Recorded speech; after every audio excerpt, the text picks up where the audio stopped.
చంద్రబాబు గారు కానీ, deputy CM Pawan Kalyan గారు కానీ, లేకపోతే నారా లోకేష్ గారు కానీ, వీళ్ళ ముగ్గురికి రైతుల దగ్గరకు పోయే హక్కు అయితే లేదు.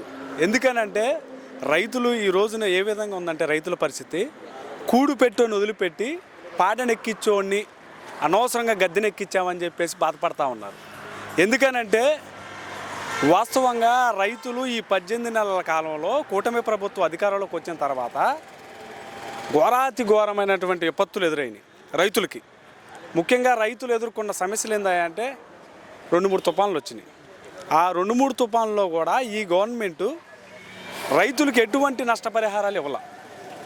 గత వైఎస్ఆర్ కాంగ్రెస్ పార్టీ అధికారంలో ఉన్నప్పుడు మాజీ ముఖ్యమంత్రి శ్రీ వైఎస్ జగన్మోహన్ రెడ్డి గారు ప్రత్యేకంగా రైతులకి వాళ్ళకి ఆర్థిక సహాయంగా 13,500 రూపాయలు రైతుకి ప్లస్ కౌలు రైతుకి ప్రత్యేకంగా ఇచ్చారు. రైతుకి ఏదన్నా పంట నష్టం జరిగితే ప్రత్యేకంగా దానికి కొంత నిధులు ఏర్పాటు చేసి ఆ రైతులకి పంట నష్టపరిహారాలు డబ్బులు ఇప్పించిండు.